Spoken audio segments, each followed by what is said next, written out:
We'll talk to a Democrat on the House side right now. As a matter of fact, Congressman Greg Landsman joins us, the Democrat out of Ohio. I know you've been standing by while the president was speaking. Appreciate that.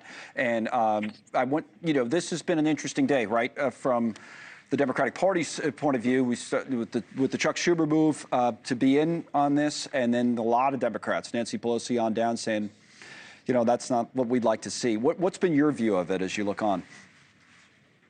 That we should pass some sort of short-term measure, a 30-day, 2-month bill that Republicans and Democrats can easily get behind. We've done this before, and take a step back from what I think would be a pretty disastrous bill in this current CR, and that it accelerates the chaos and the corruption and the higher costs by allowing the administration to continue to indiscriminately fire federal employees. It would allow the administration to continue to withhold hundreds of billions of dollars from our communities, and it would continue to allow Elon Musk to pursue what I think is blatant corruption by going in there and picking his regulators and going after his competitors and making sure that there's money there for his contracts.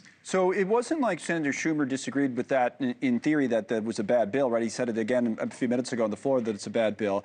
But he seemed to think that if this didn't pass and the government were to shut down, that this other option that you laid out wasn't available, that, would actually be doing the bidding of, Elon Musk and the president for him. Yeah, I don't agree. I don't think any of us over in the House side of things agree, and I don't think a lot of folks in his own caucus over there in the Senate agree. The fact of the matter is that the shutdown doesn't really begin until later this weekend or Monday. It's really up to the administration and the Office of Management and Budget, and they have the time. They do. They have the time to go and fix this. And it's a question of whether or not you want to stand up to this guy and these donors. I mean, this is the biggest issue that we're facing, I think, is that you have now a guy who's given Trump and congressional Republicans hundreds of millions of dollars, and they're letting him wreak havoc on the federal government and be destroying people's lives. And he's making billions.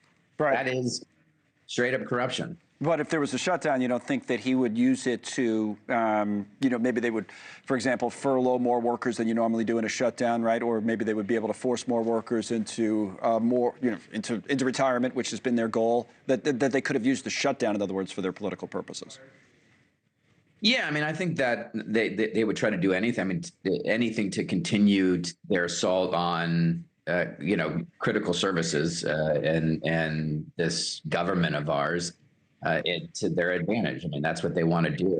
But you just can't roll over. You have to say to the president and Musk, this is normal. Yeah. Like we are willing to work with you, but you can't keep doing this. And I think this is a huge mistake for Trump and congressional Republicans to allow for it. Just real quick. The language in the CR allows them to continue all of this chaos, which is hurting markets, it's hurting people, and gives them additional legal protections. That's terrible. And all of the chaos with the tariffs. Right. This gives them more flexibility to be even more chaotic with the tariffs, which is tanking the economy. Why would they support this? Thanks so much for watching. Just go to joinnn.com to find NewsNation on your television provider. And don't forget to click the red subscribe button below to get more of NewsNation's fact-driven, unbiased coverage.